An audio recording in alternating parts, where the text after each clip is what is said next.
నిమ్మకూరులో 100 అడుగుల హరికృష్ణ గారి విగ్రహాన్ని కట్టించారట జూనియర్ ఎన్టీఆర్. జూనియర్ ఎన్టీఆర్ నిమ్మకూరులో 18 అడుగుల 100 అడుగుల భారీ విగ్రహాన్ని కట్టించినట్టుగా అయితే తెలుస్తోంది. ప్రస్తుతం సోషల్ మీడియాలో ఈ వీడియోలు కాస్త ఎంతో హల్చల్ చేస్తోంది.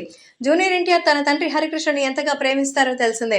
ఈ నేపథ్యంలో హరికృష్ణ గారు యాక్సిడెంట్లో మరణించిన తర్వాత తను ఇంకా కుంగిపోయారు. సో మానసికంగానే కాదు, ముఖ్యంగా కుటుంబ సభ్యుల పరంగా ఎవరు కూడా ఎన్టీఆర్ని పట్టించుకోకపోవడం ఆయన మరింతగా కుంగదీసింది. అందుకే తను ఎక్కువగా సినిమాల్లోనే లీనమైపోయారు. ఈ నేపథ్యంలో తన తండ్రి విగ్రహాన్ని అయితే భారీగా తయారు చేయించారట.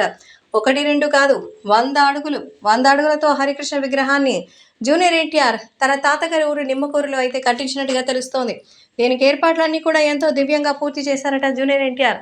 100 అడుగుల ఆ విగ్రహానికి దాదాపు 4 కోట్ల వరకు ఖర్చు పెట్టినట్టుగా తెలుస్తోంది. తన తాతలకి సంబంధించినటువంటి ఆ భూమిలో తన తండ్రి యొక్క విగ్రహం చిరస్థాయిగా నిలిచిపోవాలని, అటు పార్టీకి, సినిమాకి, అలాగే ఇక నందమూరి కుటుంబానికి ఎనలేని ప్రేమను, అలాగే మంచి గౌరవాన్ని అందించిన వ్యక్తిగా హరికృష్ణ గారి పేరు నిలిచిపోవాలని కోరుతున్నారు.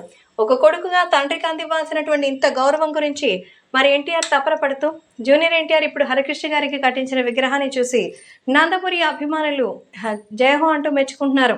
అంతేకాకుండా ఇప్పుడు ఈ రోజు ఎదిగినటువంటి ఎన్టీఆర్ని చూసి ఉంటే హరికృష్ణ గారు చాలా సంతోషపడేవారని, తన బిడ్డ ఇప్పుడు గ్లోబల్ స్టార్గా మారడం రాష్ట్ర వ్యాప్తంగా ఎంతో అద్భుతంగా ఉంటుందంటూ చెప్తున్నారు. కాబట్టి ఇప్పుడు సోషల్ మీడియాలో సైతం ఈ విషయం ఎంతగానో వైరల్ అవుతోంది.